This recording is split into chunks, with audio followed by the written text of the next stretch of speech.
And this side handle too. Are you kidding me? You were on for like 2 seconds. Unbelievable.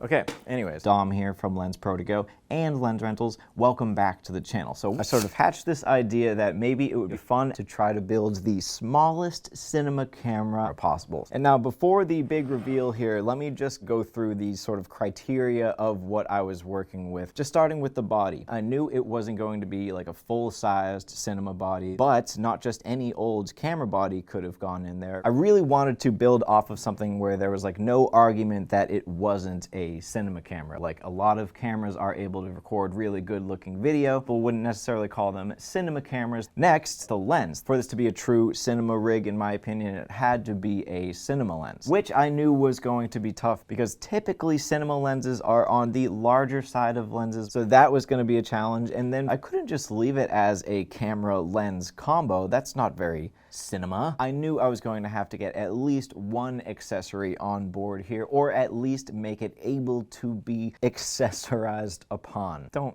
grammar, it's not my thing. So with all that out of the way, all those little criteria, the smallest cinema build I was able to construct with the gear that we have in-house. It's kind of hard to see which camera body is in there, but that is the FX3. Attached to that is a very compact Zeiss CP350mm in Sony E-mount, so no adapters going on there. Trying to keep this as minimal as possible. I have select parts of a wooden camera cage around the FX3. I didn't even use all of them. That was going to be essential for getting accessories mounted onto this thing. I have an Atomos Ninja V up top here. I feel like it didn't really meet the cinema camera criteria if it didn't have some sort of cinema battery, and this being the smallest build possible, I had to choose one of these Titan Micro 90 batteries from Anton Bauer. Isn't this thing just so adorable? And this was actually something I tacked on at the very end. I also added this small rig side handle here on the left, and that is making this camera rig just like 100 times easier to operate. Now, I actually did construct an earlier version of this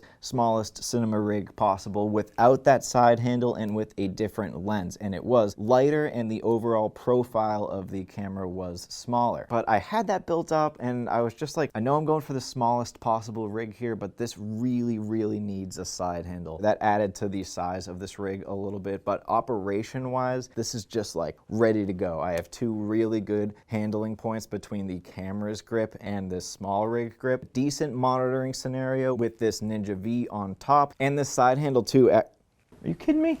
You were on for like 2 seconds. Unbelievable.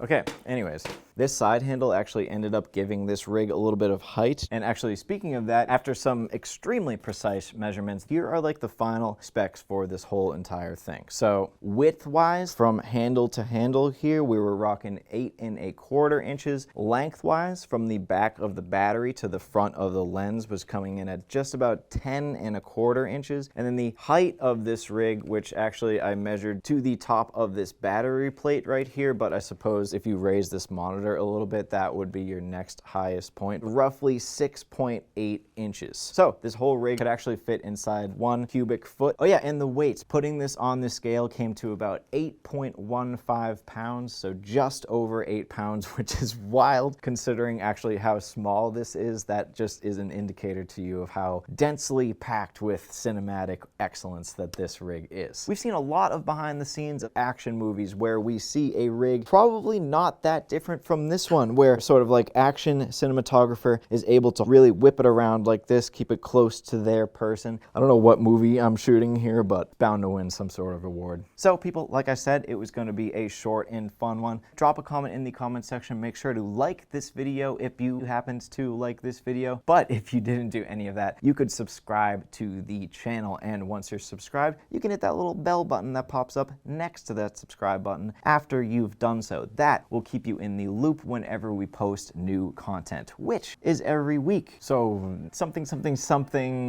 good things come in small packages. See you next week.